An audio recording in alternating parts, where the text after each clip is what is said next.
A'udzu billahi minasy syaithanir rajim. Bismillahirrahmanirrahim. Alhamdulillahirabbil alamin wassalatu wassalamu ala asyrafil anbiya'i wal mursalin sayyidina wa maulana Muhammadin wa ala alihi wa sahbihi ajma'in. Amma ba'du. Para bapak, para ibu, sederek sedaya hadirin jamaah Masjid Kubah Taman Pondok Jati ingkang dirahmati Allah Subhanahu wa taala. Alhamdulillahirabbil alamin. Melanjutkan ngaji kitab tauhid damel panduan kitab Jauharatut Tauhid. Sak mangke nek kita panjenengan niku halaman 16, wa annahu lima yanalul adamu. Niku harokate sing bener wa annahu, bukan wa innahu. Wa annahu lima yanalul adamu mukhalifun burhanu hadzal qidamu. Sifat salbiyah yang ketiga setelah sifat wujud disebut sifat nafsiyah. Keberadaan zatnya Allah itu ada. Kemudian adanya itu bukan karena diadakan, bukan karena faktor lain, tapi memang yang asli ada. Selain Allah niku tidak ada lalu diadakan oleh Allah, niku wujud. Kemudian sifat nafsiyah cuma satu, kemudian diikuti sifat salbiyah dari 20 sifat wajib nih lagi. Sifat salbiyah niku diawali dengan qidam, baqa, dan sekarang mukhalafatun lil hawadisi. Yang ketiga. Keempat kalau memasukkan wujud. Sifat salbiyah yang ketiga yaitu Allah berbeda dengan makhluknya. Di toko kidam niku mawon wis beda. Selain Allah niku hawadis, hudus, baru, sebelumnya tidak ada, diawali dari tidak ada, lalu ada karena diadakan oleh yang maha ada, yaitu Allah Subhanahu wa ta'ala. Selain Allah niki semuanya itu diawali dari tidak ada. Malaikat, surga, neraka, dunia, akhirat, alam semesta niki semuanya diawali tidak ada, lalu dikehendaki ada oleh Allah yang maha ada niku. Akhirnya terwujud. Lah Allah niku kidam, terdahulu tanpa permulaan. Keberadaannya itu terdahulu, tidak ada yang mendahului Allah karena selain Allah tidak ada. Dan adanya Allah tidak diawali dengan tidak ada, sehingga Allah pasti berbeda dengan makhluknya.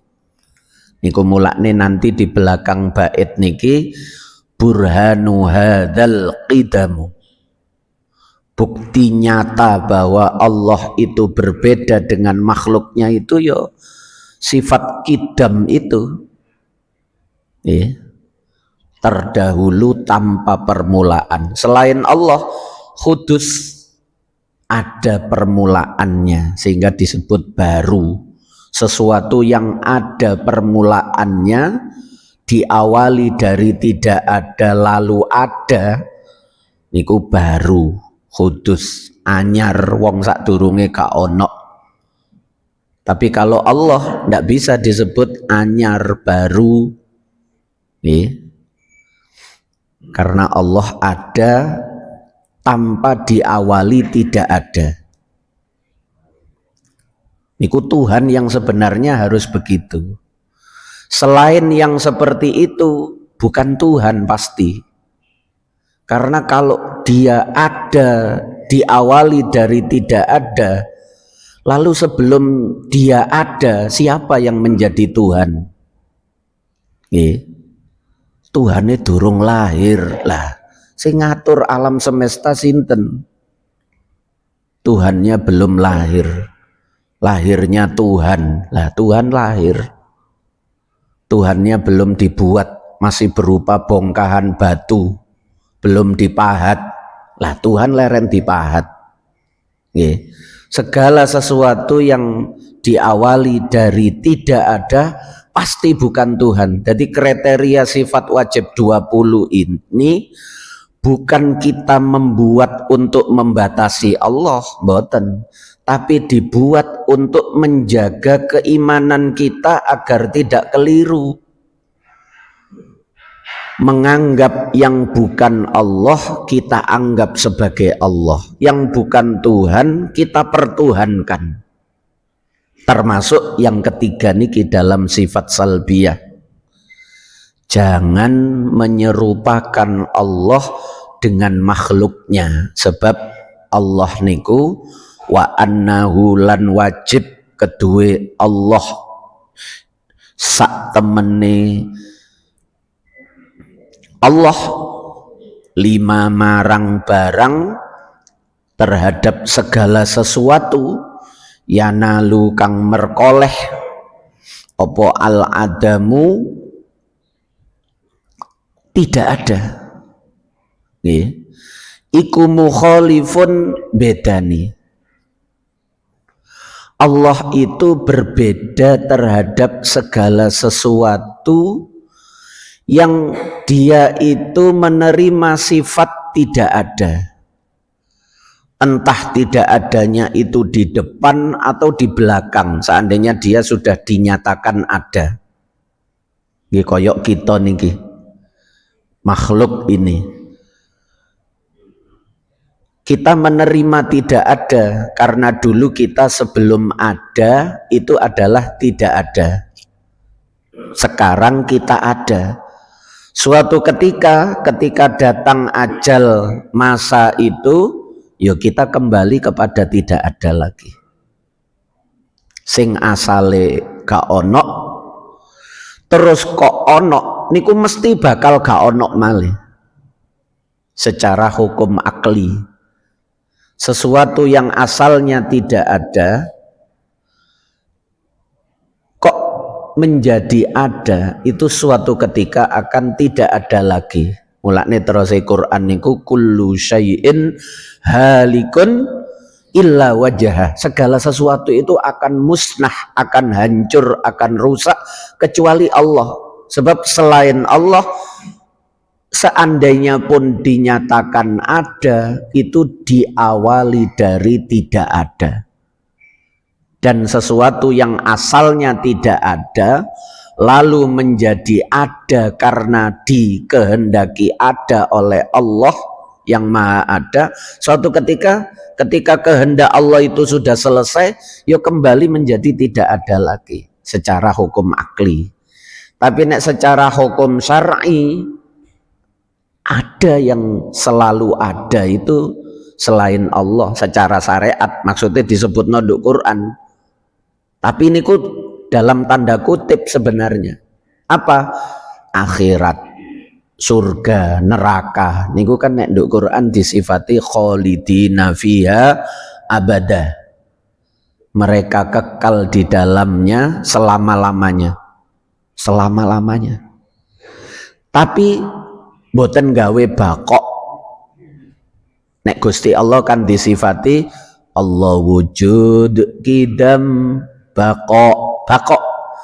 Surga neraka disifati khulud, khulud, kholidina, khulud. Ini secara bahasa kekal, tapi beda dengan kekal bakok. Bakok niku kekal dengan zatnya sendiri. Sementara surga neraka itu kekal karena dikehendaki kekal oleh Allah. Seandainya, niki bahasa seandainya, soalnya syariat tidak menjelaskan. Tapi secara akal tidak bisa dibantah. Seandainya Allah itu menghendaki surga dan neraka itu selesai masanya, diisyaratkan dalam kullu syai'in halikun illa wajhah niku. Walaupun tidak merujuk kepada surga dan neraka, tapi syai'un niku ya memasukkan surga dan neraka. Kullu syai' halikun illa wajah. Satu-satunya yang tidak musnah itu zatnya Allah. Wajah dan mereka zatnya pun dimaknani wajah. Nih, sebab Allah niku ya disifati napa? Yadullahi, tangannya Allah. Nduk Quran niku lho nggih. Niku ya jangan diartikan Allah duwe wajah, Allah duwe tangan. Lah niku mangke mboten cocok karo berikutnya nanti, wahdaniyah. Qiyamuhu binafsihi wahdaniyah. Lah nek diartikan Allah duwe tangan, soalnya Quran menyebutkan yadullahi fauqa aidihim. Lalu Allah duwe wajah. Lah niku berarti mboten esa. Masih terdiri dari komponen-komponen bagian-bagian itu mboten esa. Esa itu ndak terbagi-bagi. Besok jinjing nek wis tutuk wahdaniyah pun cek mboten belakrak. Nggih. Kullu syai'in halikun illa wajhah. Segala sesuatu itu sirna musnah kecuali zatnya Allah, kecuali Allah. Ya termasuk surga dan neraka itu. Makanya meskipun dikatakan khalidina fiha abada, itu masih dalam tanda kutip ketika Allah masih menghendaki kekal. Khulud. Kalau kehendak Allah itu sudah selesai, wis yo, masuk gak mlengerek nang swarga sakmene suwene. Misale bertriliun-triliun tahun. Awak dhewe urip ya, sing sepuh-sepuh niku lho nggih.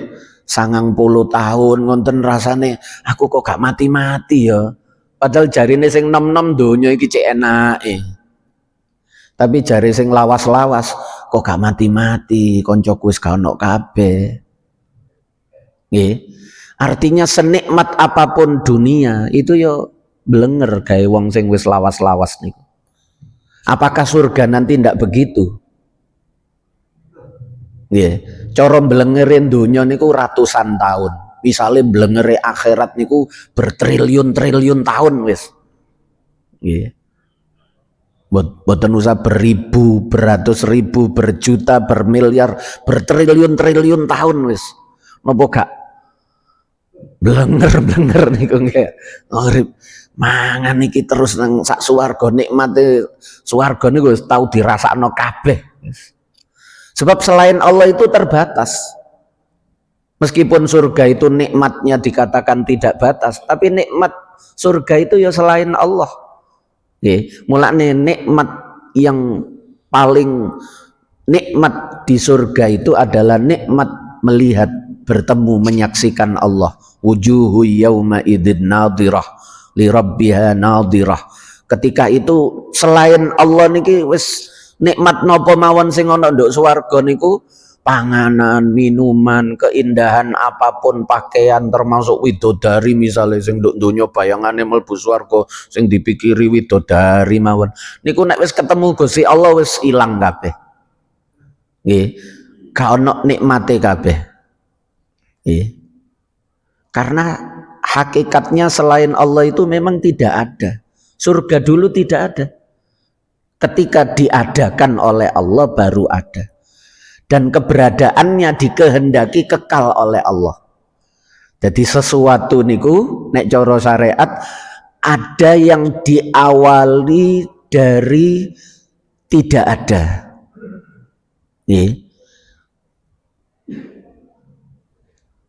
Lalu diakhiri dengan tidak ada lagi. Nggih, kita niki makhluk niki dunya niki asale gak ono, meneh bakale ya gak ono.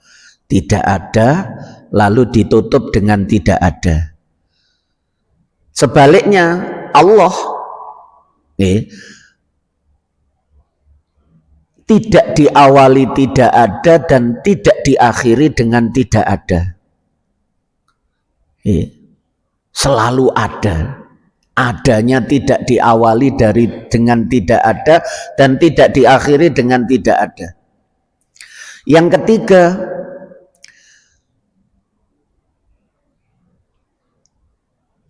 ada permulaannya, tapi tidak ada akhirannya.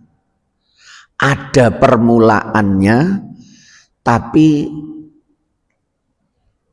tidak ada akhirannya. Nggih, surga dan neraka niku aku. Nggih, ada secara syariat niki nggih.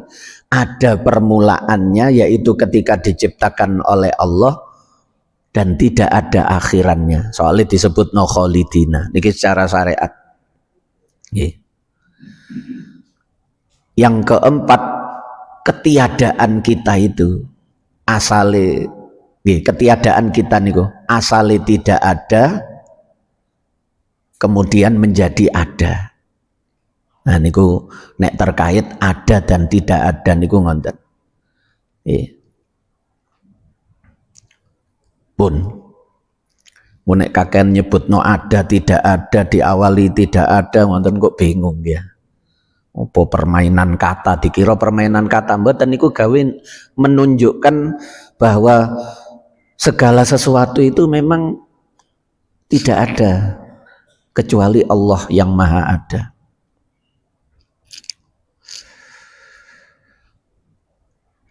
Burhanu hadal kidamu, burhanu hada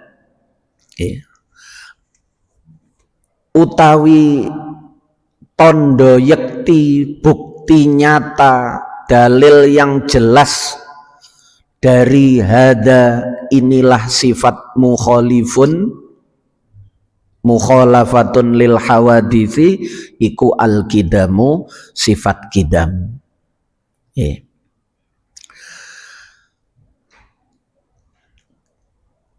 Ten Quran disebutno laisa kamitslihi syai'un fil ardi wala fis sama. Tidak ada sesuatu pun yang menyamai Allah. Tidak ada sesuatu pun yang menyamai Allah. Utawa ten kulhu niku walam yakul lahu kufuwan ahad. Lah Allah berbeda dengan makhluknya itu dalam segala hal. Dalam segala hal, dalam zatnya, dalam sifatnya, dalam af'alnya, tidak ada persamaan sedikit pun antara Tuhan dengan makhluk. Kalau makhluk itu membutuhkan sesuatu, Allah niku mboten membutuhkan sesuatu. Wallahu ghaniyun. Mangke terkait dengan sifat berikutnya, qiyamuhu binafsihi. Nek makhluk itu ndak bisa, ndak butuh, itu ndak bisa, pasti butuh. Butuh itu dua. Nek Allah mboten butuh napa-napa, wallahul ghaniyyu. Tapi kalau makhluk itu butuh dua. Dia butuh terhadap sesuatu yang istilahnya mukhassis, sesuatu yang menentukan dia, yang menghendaki dia, yang mengatur dia, yang mengelola dia. Allah niku, segala sesuatu selain Allah niku dikehendaki oleh Allah, dalam kehendak Allah, diatur oleh Allah.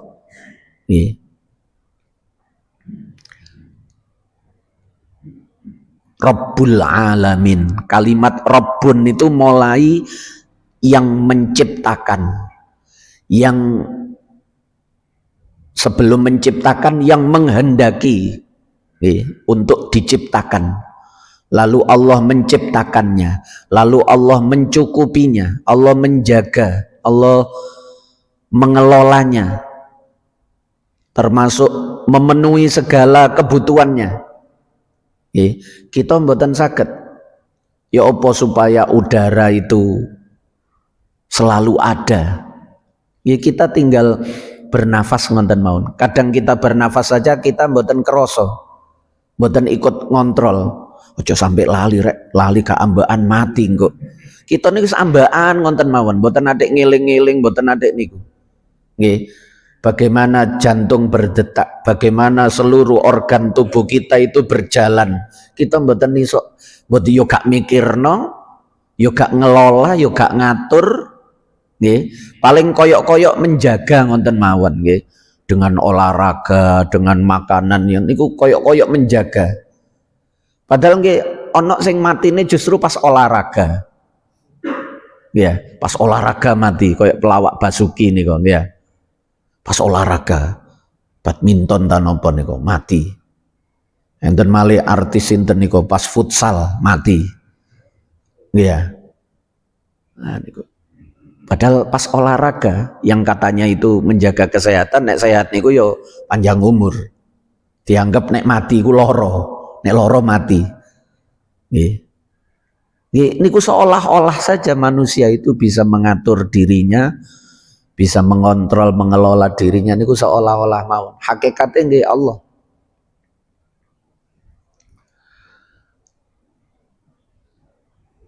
Niku Rabbun, dan Allah niku Rabbul Alamin. Alamin niku segala sesuatu selain Allah. Segala sesuatu selain Allah niku alamin namanya. Dan Allah niku Rabbul Alamin. Sehingga tidak ada Rabb kecuali Allah. Wong Allah niku sudah Rabbul Alamin. Termasuk setan, nafsu kita, musuh-musuh kita, apalagi diri kita. Niku kabeh niki alamin, dan Allah yang menggenggamnya, Allah yang menguasainya, Allah yang memilikinya, Allah yang mengatur, memeliharanya. Sehingga semuanya butuh Allah, dan Allah tidak butuh semuanya. Segala sesuatu membutuhkan Allah, dan Allah tidak membutuhkan segala sesuatu apapun. Qiyamuhu binafsihi wallahul ghaniyyu wa antumul fuqara.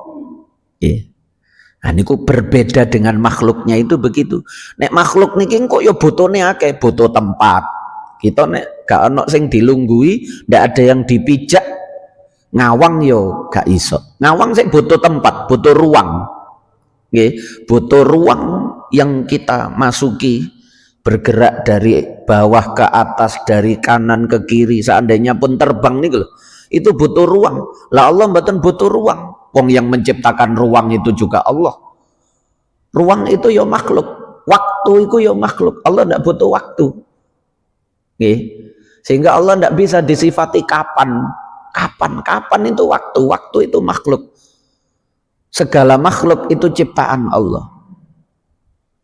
Waktu diciptakan untuk makhluk, ruang diciptakan untuk makhluk, bukan untuk Allah. Wong Gusti Allah gak butuh nopo-nopo. Maka jangan mensifatkan sesuatu yang melekat pada makhluk lalu kita lekatkan kepada Allah. Niku melanggar laisa kamislihi syai'un, melanggar walam yakul lahu kufuwan ahad. Jadi tidak bagaimana nek orang dulu mengatakan tan kinoyo opo, tanpa yang seperti bagaimana Allah niku. Sebab begitu kita sama, kita bayangkan atau kita niku sama dengan makhluk. Niku sama dengan makhluk. Nek ngono khayalan, khayalan itu makhluk juga. Allah bukan khayalan. Khayalan itu makhluk yang diciptakan oleh akal kita, membayangkan ini, membayangkan itu, menggambarkan seperti ini, menggambarkan seperti itu. Khayalan itu malah yang membuat akal kita, sementara akal kita Allah yang menciptakan. Jadi jangan disamakan arah, atas bawah. Adapun atas yang disebut di Al-Quran sama niku ulu, tinggi, bukan fauqa tahta amama waro'an niku mboten manfis samai, mboten man fauqa niku mboten, tapi sama itu ulu itu tinggi itu derajat. Tidak terkait dengan zat terus butuh tinggi, butuh di atas, butuh di bawah. Mboten, karena atas bawah itu untuk makhluk. Allah menciptakan atas bawah itu untuk makhluk, bukan untuk Allah. Sehingga Allah tidak perlu Allah di atas, kita di bawah. Mboten perlu wonten. Nek bintang di atas, awan di atas,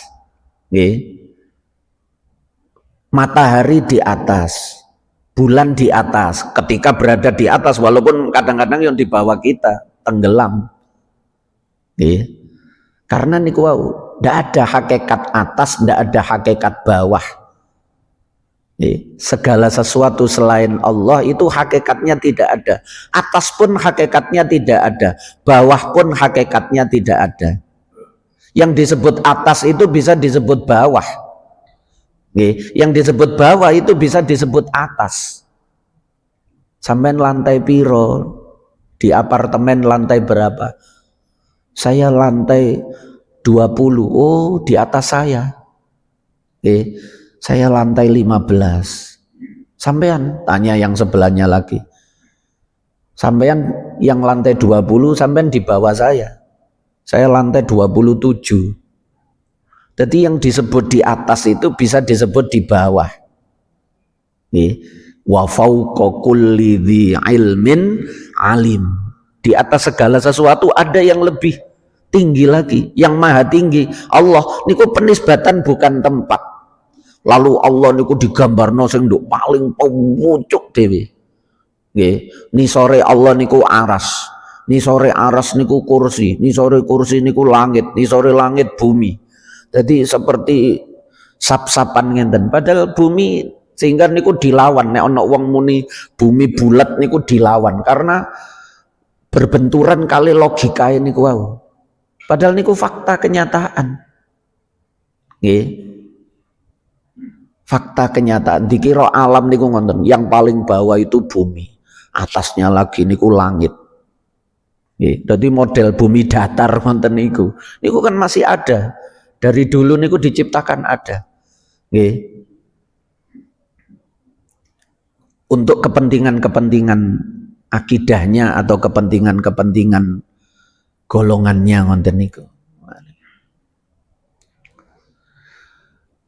Pun niku mukhalafatun lil hawadisi.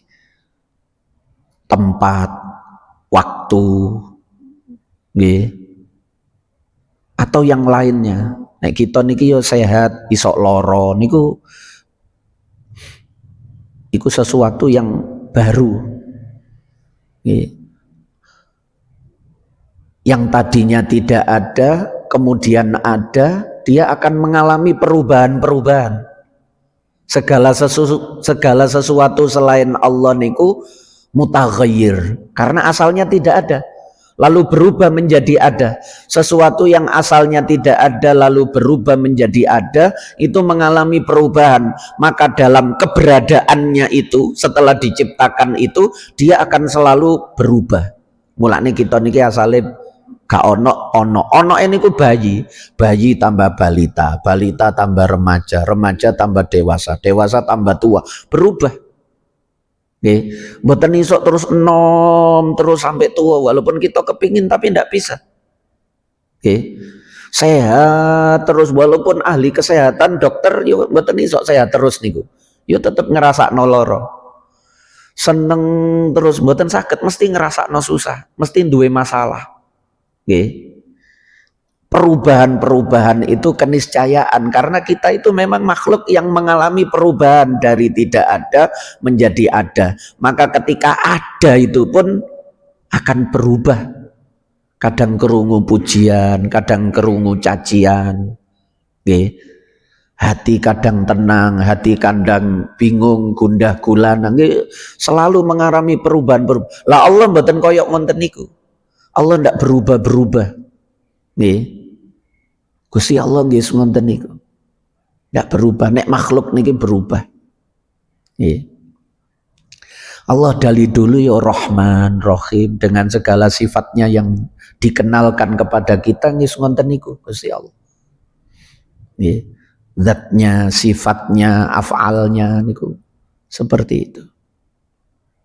Nah niku mukhalafatun lil hawadisi. Sampun qiyamuhu bin nafsi pun setunggal-setunggal mawon nggih bakal sifate ngono niku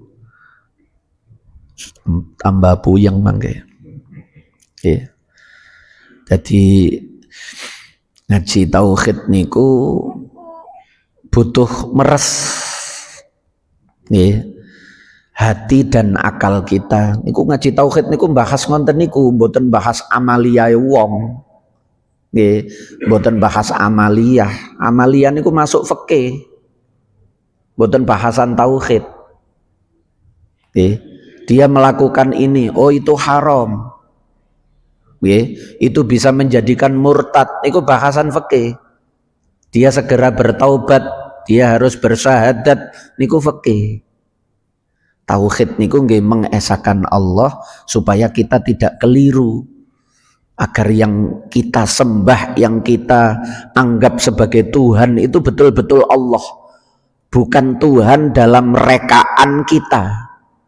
Jadi kita membayangkan sosok lain selain Allah, yang kita bayangkan itu sebagai Tuhan kita. Nggih. Oh niku nek nuruti hadis-hadis sing dhaif palsu niku kan macam-macam mangke menjadikan akidah wong Islam beda-beda niku nggih karena kepingin nabrak kali mayoritas niki yang diterangkan niki mainstream mayoritas niki. Madzhab Hanafi akidahnya seperti ini. Madzhab Maliki akidahnya seperti ini. Madzhab Syafi'i dalam fikih ini akidahnya seperti ini. Madzhab Hambali akidahnya seperti ini. Lah teko madzhab Hambali niki sebagian kecil kemudian sadda niku, sudut niku. Nggih. Mulai dipelopori Imam Abu Ya'la yang awal dulu, kemudian terakhir Ibnu Taimiyah. Terakhir Muhammad bin Abdul Wahab. Nah, ngonten-ngonten niku. Niku dari kalangan madzhab Hambali yang nabrak akidahnya mayoritas. Dan setelah adanya medsos, akidah mayoritas ini yang malah disesat-sesatkan. Disebut akidah Asy'ariyah, disebut akidah Maturidiyah. Sementara sing asli menyimpang tadi dikatakan ahlu sunnah wal jamaah. Padahal idza utliqa ahlu sunnah wal jamaah fahumul asy'ariyah wal maturidiyah. Dari dulu ketika diucapkan ahlu sunnah wal jamaah berbeda dengan syiah, itu yang dimaksud yo asy'ariyah maturidiyah niku, bukan lainnya. Wah niku orang kalau tidak mengerti kena propaganda niku sing mayoritas malah disesatno, lalu minoritas itu yang aneh-aneh niku malah dianggap sebagai mainstream yang besar. Nah, niku. Tapi niki mboten bicara kelompok, terserah, soalnya kadang uang niku mencelok nduk kanan tapi pikirane ngiwo, kadang mencelok nduk kiwo tapi pikirane niku nengen. Jadi kita kadang tidak bisa melihat seseorang dari DE mencelok nduk endi niku mboten saged. Maka berpikirnya itu berpikir akidahnya, bukan berpikir dia dari mana, di organisasi mana, di kelompok mana niku mboten penting. Niku sebab kadang wong niku mencelok enduk tengen tapi mikire ngiwo. Nggih. Kaya ibu-ibu ngoten nggih, ngeriting kanan tapi beloke ngiri ngoten niku. Menungso niku ngoten niku, kathah nggih. Organisasine A tapi cara berpikirnya B. Ya manusia ngoten niku. Berubah, mutaghayyir, wa kullu mutaghayyir hadis. Nggih, wallahu mukhalifun lil hawadis. Segala sesuatu itu selain Allah itu berubah. Yang berubah itu baru hawadis, dan Allah pasti berbeda dengan sesuatu yang baru, sebab Allah niku kidam, kuno, terdahulu, tanpa permulaan. Nggih. Nek selain Allah kan kidamnya, terdahulunya itu kuno niku kuno sing ono kawitane. Nabi Adam manusia terdahulu, tapi sebelum diciptakan ya ndak ada Nabi Adam, manusia ndak ada. Pun qiyamuhu binafsi wahdaniyah munazzahan awsafuhu saniyah wallahu a'lamu bissawab. Al-Fatihah.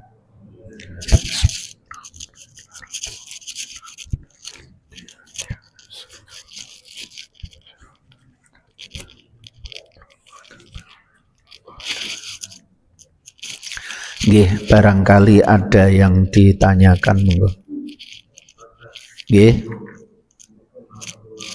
Waalaikumsalam.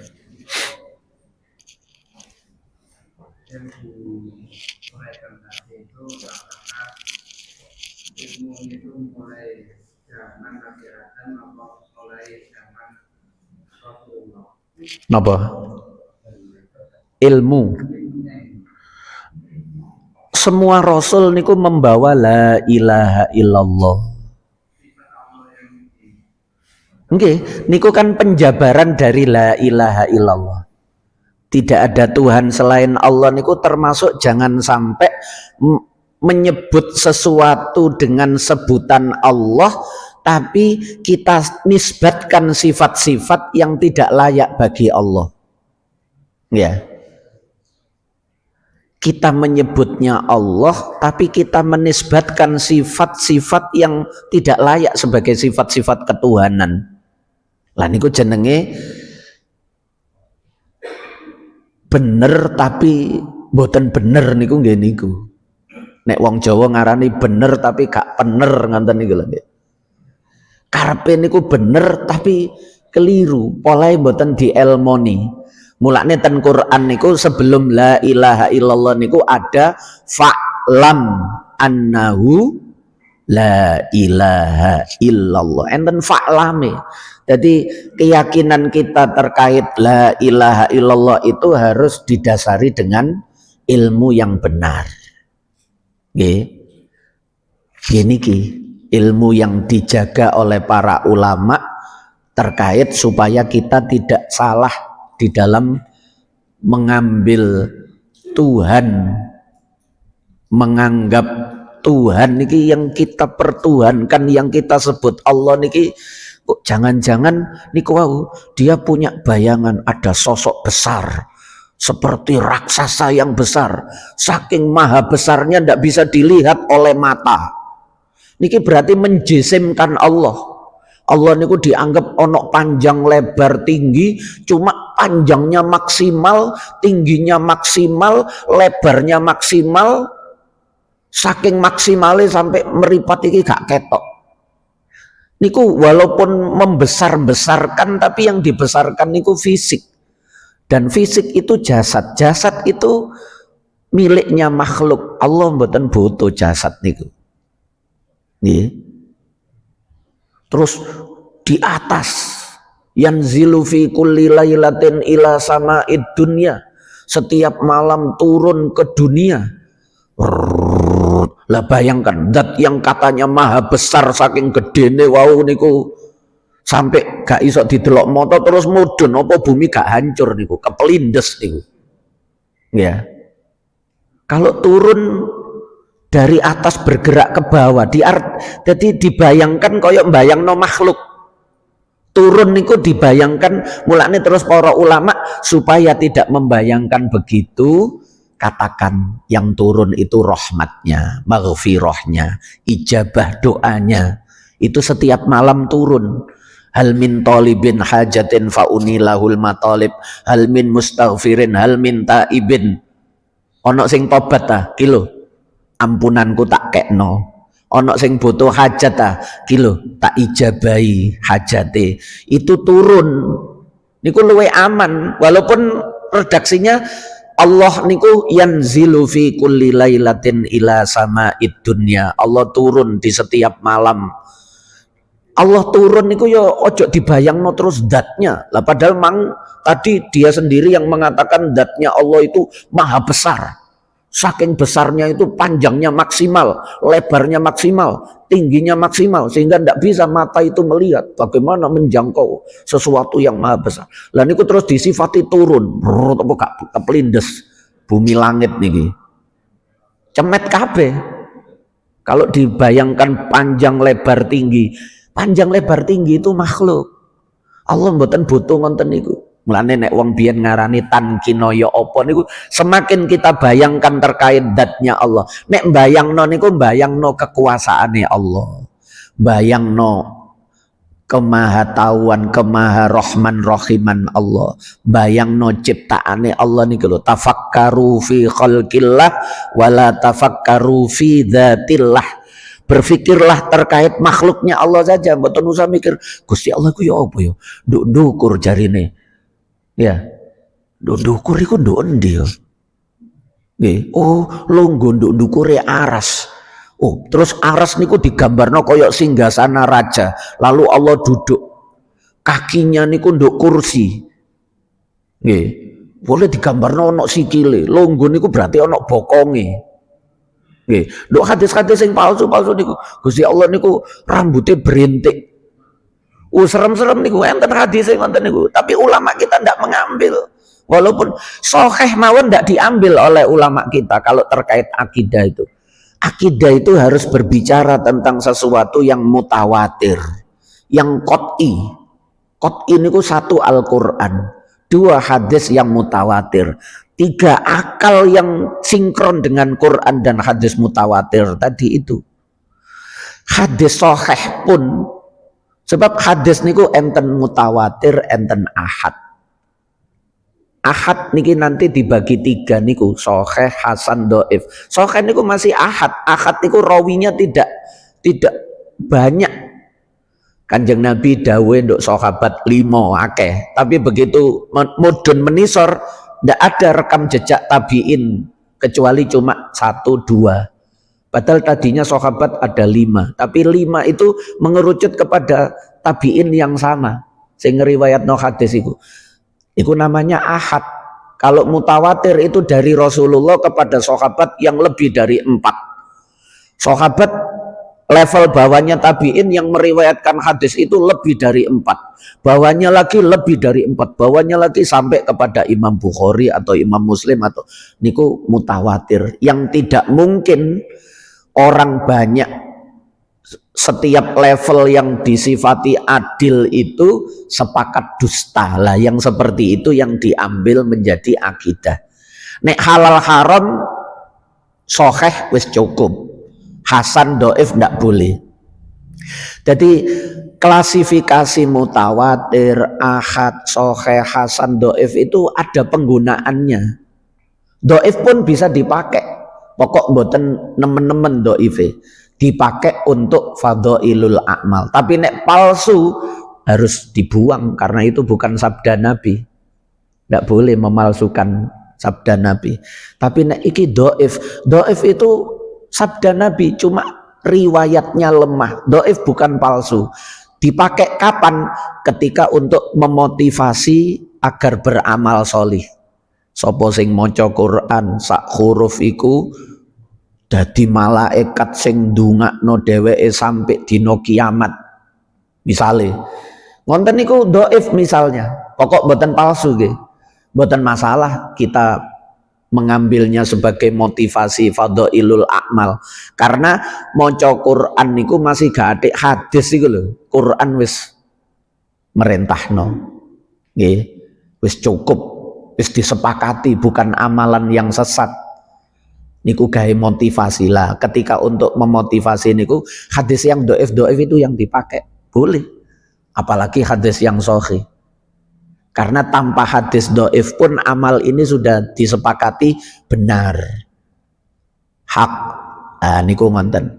Termasuk terkait akidah wau niku. Tadi mulai Nabi Adam nggih la ilaha illallah. Nggih. Lah ulama menampilkan ilmu itu biasanya karena ada tantangan-tantangan. Kenapa dinisbatkan kepada Imam Abul Hasan Al-Asy'ari? Sebab waktu niku dipelopori oleh negara Bani Abbasiyah waktu niku. Para khalifah Bani Abbasiyah niku didomplengi kali pemikir-pemikir Mu'tazilah terpengaruh oleh faham-faham dari Yunani. Ketika teks-teks Yunani itu diterjemahkan dalam bahasa Arab, lah niku mulai enten terkontaminasi sehingga rasionalitas itu di atas segala-galanya, sampai Quran niku gak diwoco, hadis itu gak diwoco. Bertuhan melalui murni lewat logika saja. Yo kadang-kadang podo karo Quran, tapi di sebagian yang lain tidak sama dengan Al-Quran. Lah itu kemudian dipelopori oleh Imam Abul Hasan Al-Asy'ari, sehingga kemudian ulama-ulama yang sebelumnya sudah seperti beliau, akidahnya kan zaman tabi'in, sahabat sudah seperti itu. Itu kemudian ketika orang bertanya, yuk nopo niki melok pundi, melok pundi, melok pundi, di tengah kekacauan faham yang demikian parah itu, ulama kemudian melok Abil Hasan Al-Asy'ari, melok Abu Mansur Al-Maturidi. Itu sebagai rujukan ketika terjadi banyak faham yang membingungkan umat. Bukan berarti beliau pencetus yang sebelumnya itu tidak ada, mboten.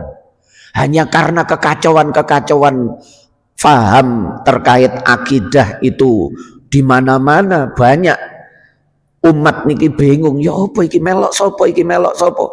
Kabeh mesti ngaku melok Rasulullah, mesti. Masih ajaran sesat pun yo melok ajaran Rasulullah, tapi ternyata kitab hadis yo gak duwe, maca hadis yo gak tahu.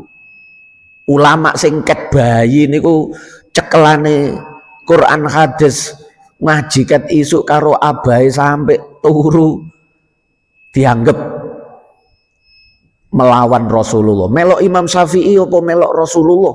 Melok Abul Hasan Al-Asy'ari apa melok Rasulullah? Lah niku seolah-olah hanya dirinya yang benar, padahal justru beliau-beliau itu yang menelusuri rekam jejaknya ilmu itu dari awal itu bagaimana. Sementara dheweke sik tas-tas belajar mawon, lalu kena doktrin terus moro-moro kembali kepada Al-Quran dan hadis. Niku kan benar, tapi bahasa Sayyidina Ali Rumiyin niku kalimatun haq wa urida bihal batil. Ucapan yang benar tapi terkandung kebatilan di dalamnya. Seolah-olah ulama niku mboten Quran, mboten hadis. Mulane Sayyidina Ali terus divonis mati niku, akhirnya ono sing mateni Abdurrahman Ibnul Muljam niku. Nggih kena pengaruh Sayyidina Ali tidak memakai Quran dalam, lho mosok Sayyidina Ali gak gawe Quran. Terus dheweke sing duduk sapa-sapa niku malah nganggep punya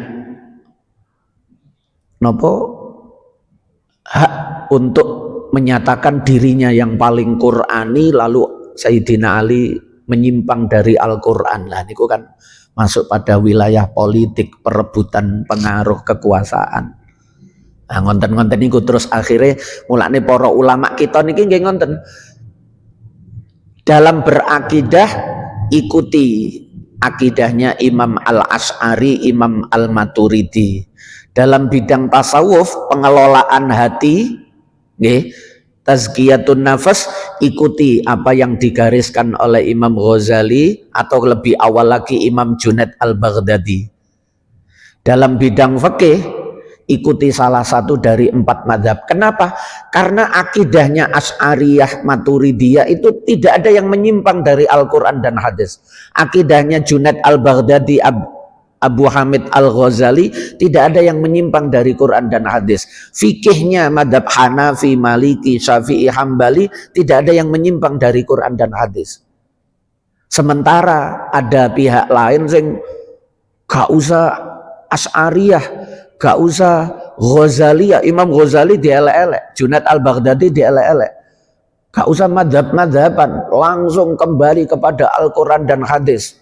Lah niki melok sopo, keilmuannya belum teruji, sementara niki sudah diuji oleh zaman, dari abad ke abad, generasi ke generasi, para ulama niku sudah mengujinya, sehingga nikilah yang kemudian diikuti. Niku bukan keluar dari Islam. Lo melok Asy'ariyah iku gak melok Islam, melok Ghazaliyah iku gak melok Islam, melok Syafi'iyah iku gak melok Islam. Lah ya nopo mosok Imam Syafi'i iku gak paham Quran, gak paham hadis. Mosok Imam Ghazali iku gak paham Quran, gak paham hadis. Mosok Imam Abdul Hasan Al-Asy'ari iku gak paham Quran. Terus ulama yang mayoritas sak jagat niki mengikuti yo gak paham Quran, gak paham hadis. Sing paham nggih arek sing nyar-nyaran belajar niku. Nggih. Lalu supaya dikatakan ahli agama, diperlihatkanlah ciri-ciri fisik sebagai orang yang beragama. Ya, ciri-ciri fisiknya diketok-ketok no. Ya, supaya dinilai sebagai faham agama. Nggih niku politisasi. Nggih. Nah, niku ulama memberi tuntunan-tuntunan seperti ini, ngarang kitab ngenten iki niku gawe menjelaskan sesuatu yang ada sumbernya dari awal, yang dipegang teguh oleh para ulama-ulama dari generasi ke generasi niku wau. Dadi nek ditakokno mulai Nabi Adam apa ono, nggih la ilaha illallah niku. Nggih. Mulane dikai fa'lam elmonono, la ilaha illallah niku elmonono. Fa'lam. Nah, wonten nggih. Ngapunten nek jawabane rada dawa. Ya. Nggih, kersane mboten salah paham. Nggih, nek fikih gampang jawabe titik. Gak sah. Nggih, karena begini selesai nek fikih niku. Nggih. Nggih, ditutup kafaratul majelis. Subhanakallahumma wa bihamdika asyhadu an la ilaha illa anta astaghfiruka wa atubu ilaik. Wassalamualaikum warahmatullahi wabarakatuh.